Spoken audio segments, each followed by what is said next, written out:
एक चर का द्विघात समीकरण, इसको वर्ग समीकरण भी कहते हैं, इंग्लिश में क्वाड्रेटिक इक्वेशन कहते हैं। ये क्लास 10th के अंतर्गत पढ़ते हैं। कक्षा 10वीं में यह अध्याय है, कक्षा 10वीं के लिए है। तो देखिए, कुछ बातें कहने जा रहा हूं आपसे मैं। आप कहाँ से पढ़ रहे हैं ज़रूर कमेंट्स करिएगा, लिखिएगा और सब्सक्राइब भी कर दीजिएगा। आप इतना सहयोग बनाए रखिए, इतना कार्य अवश्य कीजिए। और ये जो वर्ग समीकरण देख रहे हैं कक्षा 10वीं के अंतर्गत, आप पूरा पढ़िएगा, अधूरा ना पढ़ें। अधूरा पढ़ने से कोई लाभ नहीं है, पूरा पूरा देखिएगा। बस हम यही कहना चाह रहे हैं आपसे।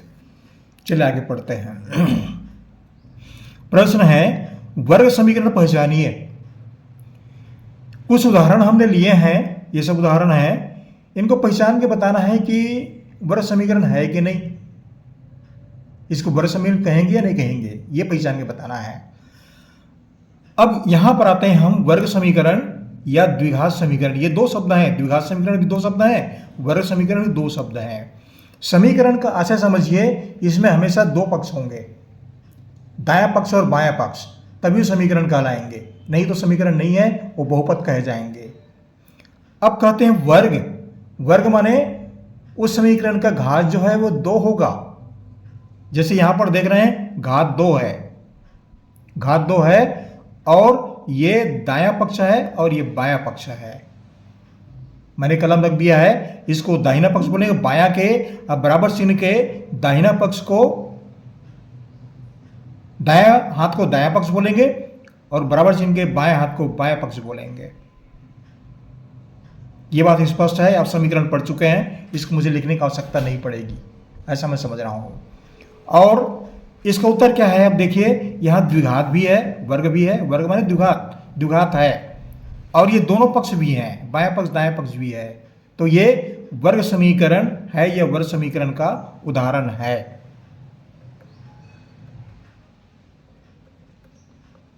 अब देखिए, ये शब्द मैंने पहले से लिखा हुआ है।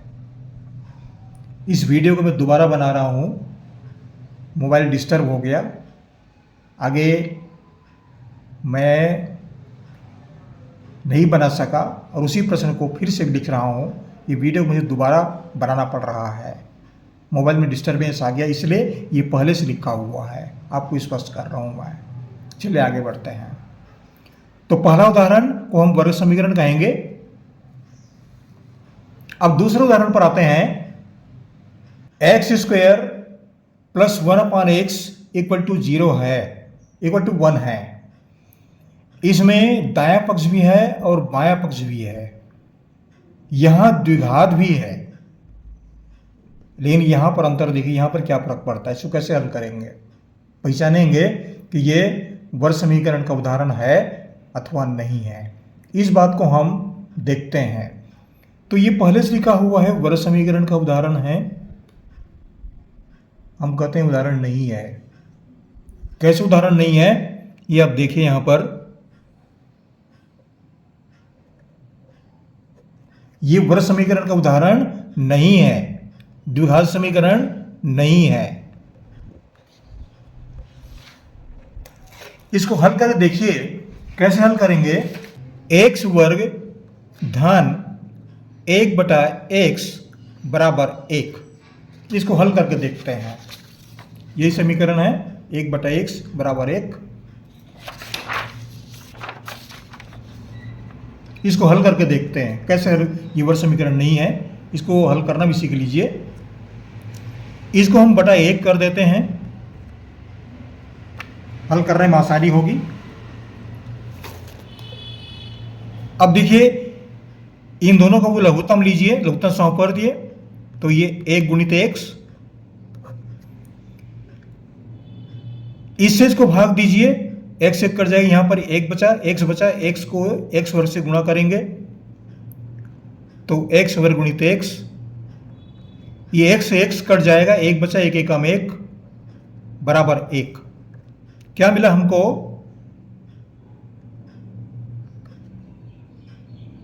एक्स त्रिघात धन 1 बटा एक्स बराबर 1, ये हो रहा है। अब देख लीजिए यहां पर हमको मिला ये एक्स त्रिघात हो गया और ये धन 1 हो गया बटा एक्स बराबर 1, इसको बटा 1 कर देते हैं। 1 बटा 1 माने इसके मान में परिवर्तन नहीं आता, यथावत रहता है। अब इसको तिरक गुणा कीजिए इस तरह से, ये तिरक गुणा है, क्रॉस मल्टीप्लाई, इन दोनों गुणा कीजिए और इन दोनों गुणा कीजिए, तो 1 से गुणा करेंगे तो मान तो परिवर्तन नहीं होगा, जैसे तैसे रहेगा। एक्स त्रिघात धन 1 बराबर हमको मिलता है x। पक्षांतर करके देखते हैं तो ये x त्रिघात ऋण x धन 1 बराबर 0 मिलता है। अब देखिए ये त्रिघात हो गया, त्रिघात हो गया, इसका घात 1 हो गया और ये धन 1 बराबर 0, तो ये त्रिघात हो गया, ये द्विघात नहीं है, इसलिए यह द्विघात समीकरण का उदाहरण नहीं है, इसको हम द्विघात समीकरण नहीं कहेंगे। ये जो प्रश्न आया ना कहाँ पर, प्रश्न number 2, x square plus 1/x = 1, ये वर्ग समीकरण का उदाहरण नहीं है, इसको हम द्विघात समीकरण नहीं कहेंगे। ये बात आप स्पष्ट रूप से समझ जाइए। अब प्रश्न 3 पर आते हैं। 9x² - 100x - 20 = 0। अब देखिए ये समीकरण तो है, समीकरण मतलब दोनों पक्ष होना चाहिए, दो पक्ष होना चाहिए समीकरण में, या फिर बहुपद कह जाएंगे अगर एक पक्ष होगा तो। अगर इतने भाग को लिख दें, इतने भाग को, तो ये बहुपद कहलाएगा, ये बहुपद आएगा। लेकिन ये दोनों पक्ष दिए हुए हैं तो ये वर्ग समीकरण है, इसमें द्विघात भी है, तो इसको हम वर्ग समीकरण कहेंगे। ये वर्ग समीकरण है, यह वर्ग समीकरण का उदाहरण है। उत्तर लिख सकते हैं, वर्ग समीकरण का उदाहरण है। चौथे पर आते हैं। चौथे पर आते हैं, देखिए x² - 3√x + 2 = 0। अब इस प्रश्न में थोड़ा सा अंतर है। क्या अंतर है देखिए, आपको स्पष्ट करने जा रहा हूं मैं। ये दायां पक्ष हो गया और ये बायां पक्ष, बराबर के इस पक्ष को दायां पक्ष बोलेंगे, बराबर चिन्ह के इस पक्ष को बायां पक्ष बोलेंगे। अब ये द्विघात भी है, ये चर राशियां हैं, x चर राशि एक ही है और द्विघात भी है, तो ये तो वर्ग समीकरण होना चाहिए। लेकिन देखिए वर्गमूल x है, वर्गमूल x का मतलब क्या होता है, x का घात 1/2, इसको हम कहेंगे x का घात 1/2, ये आ जाएगा। तो ये पूर्णांक में आना चाहिए, ये अपूर्णांक हो गया, x का घात 1/2 ये अपूर्णांक हो गया और ये पूर्णांक है, तो x का घात 1 आना चाहिए, यह 0 आना चाहिए, तो वहां पर ये वर्ग समीकरण उदाहरण कहे जाएंगे। लेकिन यहाँ पर x का घात 1/2 आ गया, ये अपूर्णांक है, इसलिए ये इसका उत्तर लिखेंगे वर्ग समीकरण नहीं है। ये बात आप स्पष्ट समझिए, वर्ग समीकरण नहीं है। इतनी बातें आपको स्पष्ट हो जाना चाहिए, मैंने स्पष्ट लिख दिया है। केवल यहाँ पर वर्गमूल x को देखिए, x का घात 1/2 जाता है, वर्गमूल माने इसका घात 1/2, यहाँ पर 2 चिन्ह छिपा रहता है, वर्गमूल का चिन्ह ना यहाँ पर 2 छिपा हुआ है, इसको हम 1/2 लिखेंगे। स्पष्ट हो गया, वर्ग समीकरण नहीं है। अगला उदाहरण लेते हैं, 5वां प्रश्न है, x ऋण 2/x बराबर ऋण x। ये दोनों पक्ष को हल करके देखिए, आप हल करके देखेंगे, हल करना जानते हैं आप।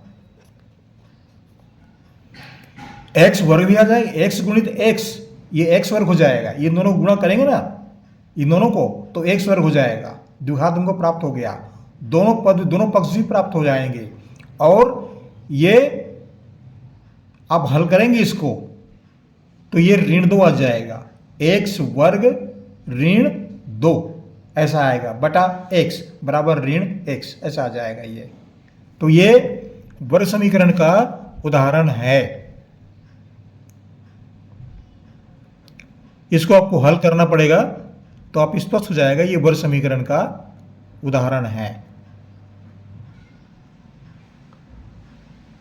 ये वर्ग समीकरण है, स्पष्ट है ये। आगे रहते हैं छठवें प्रश्न पर। हम छठवें प्रश्न पर आ रहे हैं।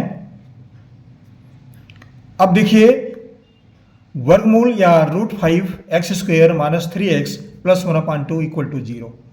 तो दोनों पक्ष तो हैं इसमें, दाएं पक्ष बाएं पक्ष दोनों हैं, घात 2 भी है, इसका घात 1 है, पूर्णांक में है। ये तीनों बातें स्पष्ट हो गई। तो इसको हम लिखेंगे वर्ग समीकरण है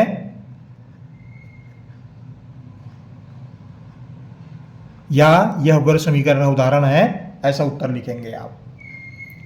अब सातवें पर आते हैं। सातवें पर देखिए, x² - 10x = 0। इसमें इन दोनों को देखिए, x उभयनिष्ठ है, इसमें से x और इसमें से x बाहर निकलेगा, तो ये x - x - 10 हो जाएगा। x = 0 और x = 10 दो मान प्राप्त होंगे, दो मूल प्राप्त होंगे। दोनों पक्ष भी हैं, दायां पक्ष और बायां पक्ष भी है, घात 2 भी है, अपूर्णांक कहीं पर भी नहीं है। ये उत्तर लिखेंगे, इसको वर्ग समीकरण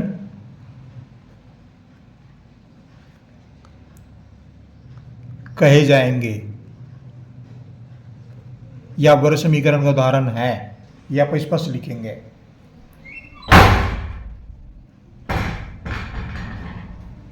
कुछ आवाजें आ रही है यहाँ पर, बस यही थोड़ा सा डिस्टर्ब होता है, वीडियो बनाए तो थोड़ी सी तकलीफ होती है।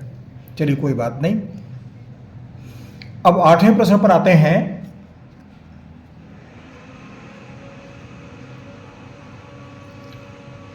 x + y = 10, x + y = 10। अब देखिए, इसमें दो पक्ष हैं, ये समीकरण तो कहे जाएंगे, दो पक्ष हैं इसमें, ये दायां पक्ष और बायां पक्ष दोनों हैं, लेकिन इसमें दो चर हैं, x और y दो चर हैं इसमें, दोनों के बीच में धन चिन्ह लगा हुआ है, इसलिए इसको दो चर वाले समीकरण कहेंगे। x और y दो चर हैं, तो ये वर्ग समीकरण का उदाहरण नहीं है, और x का घात द्विघात भी नहीं है, कहीं पर द्विघात नहीं है। तो उत्तर लिखेंगे वर्ग समीकरण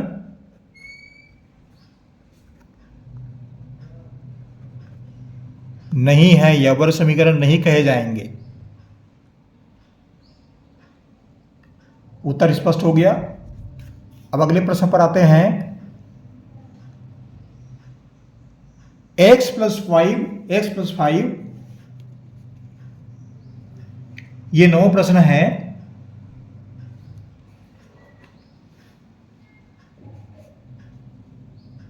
x + 5 = 7, इस प्रश्न को ले रहे हैं हम। तो इसमें दो पक्ष तो हैं, ये समीकरण तो कहे जाएंगे, ये एक चर वाले समीकरण भी हैं। इस समीकरण को क्या कहेंगे? ये समीकरण कहे जाएंगे, समीकरण है, लेकिन ये एक चर वाले समीकरण है, वो स्पष्ट है, लेकिन द्विघात समीकरण नहीं है। ये x का घात 2 होना चाहिए, तो ये द्विघात समीकरण आ जाएंगे ये। तो उत्तर में क्या लिखेंगे? द्विघात नहीं है, तो उत्तर लिखेंगे वर्ग समीकरण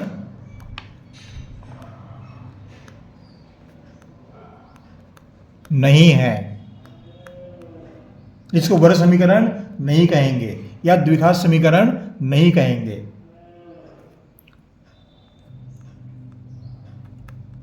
इसको ऐसा भी लिख सकते हैं, द्विघात समीकरण नहीं है। दोनों एक ही बातें हैं। ये बात स्पष्ट हो गया।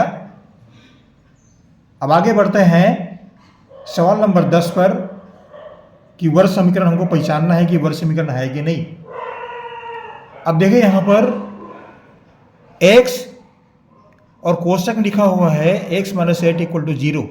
यहाँ पर यह गुणा का चिन्ह छिपा हुआ है, गुणा का चिन्ह छिपा हुआ है। इसका मतलब क्या हुआ, x इक्वल टू 0 और x minus 8 equal to 0, x equal to 0 और x माइनस 8 इक्वल टू 0 या x इक्वल टू 8, दो मान हमको प्राप्त हो रहे हैं, दो मूल हमको प्राप्त हो रहे हैं, 0 और 8, दो मूल प्राप्त हो रहे हैं। द्विघात है, द्विघात है, उसमें हमेशा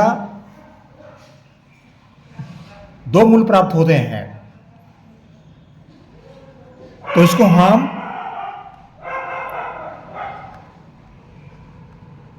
वर्ग समीकरण का उदाहरण है या वर्ग समीकरण है, ऐसा लिखेंगे। इसका तात्पर्य क्या हुआ, अगर इसको हल करते हैं तो देखिए ये मिलता है हमको x square minus 8x equal to 0, ऐसा समीकरण मिलता है। ये समीकरण मिल रहा है हमको, x square minus 8x equal to 0। हमको द्विघात भी मिल गया और दोनों पक्ष भी मिल गए, और x का घात कहीं पर भी अपूर्णांक नहीं है। तीसरी बात आप जान लीजिए, x का घात अपूर्णांक नहीं आना चाहिए। इतनी बातें स्पष्ट है और हम ज़्यादा नहीं बोलेंगे। तो इसका उत्तर ये हुआ कि ये वर्ग समीकरण का उदाहरण है। इतनी बातें स्पष्ट है। आशा करता हूँ ये वीडियो आपको अच्छा लगा होगा। ये पूरी एक प्रश्नावली है, कक्षा 10वीं में ये जो है एक प्रश्नावली, प्रश्नावली नंबर 1 ऐसा है इस पुस्तक में। आप देखना चाहें दिखा भी सकता हूँ, मैं वहाँ से लिया हूँ और इसको आप हल करके देख सकते हैं। ये कक्षा 10वीं में अभी है, वर्तमान में दिखा रहा हूँ आपको मैं, ये पुस्तक को भी दिखा रहा हूँ मैं। पुस्तक आप देख सकते हैं, ये प्रश्नावली है, ये पूरा प्रश्नावली है, ये आप देख सकते हैं, स्पष्ट दिख रहा है। प्रश्नावली 1 कक्षा 10वीं, ये छत्तीसगढ़ जो पाठ्य पुस्तक निगम है ना, मैंने वहाँ से लिया है। आप जहाँ से पढ़ रहे हैं ध्यान रखिएगा, वर्ग समीकरण तो वही होता है, चाहे भारत से आप कहीं भी पढ़ रहे हों। अगर वर्ग समीकरण है उसमें तो निश्चित रूप से सबके लिए लाभदायी है। ये जितना पढ़ रहे हैं ये सबके लिए लाभदायी है। गणित की विधियां कहीं बदलती नहीं है। आप ऑल इंडिया में कहीं भी पढ़ें, कहीं भी वर्ग समीकरण पढ़ें, द्विघात समीकरण पढ़ें, गणित की विधियां कहीं बदलती नहीं है। चाहे आप उड़िया में पढ़ें, तमिल तेलुगु पढ़ें, अंग्रेजी पढ़ें या जिस माध्यम से भी पढ़ें, उस माध्यम में इसकी विधियां कहीं बदलती नहीं है। गणित की विधियां बिल्कुल स्थायी होती है, ये आप ध्यान रखिए। आप जहाँ से पढ़ रहे हैं आपको हम धन्यवाद देते हैं। हमारे चैनल को सब्सक्राइब कर लीजिएगा। आशा करता हूँ वीडियो आपको अच्छा लगा। हमारे चैनल को सब्सक्राइब कर दीजिए। आपको हमारी ओर से बहुत बहुत शुभकामनाएं। Thank you.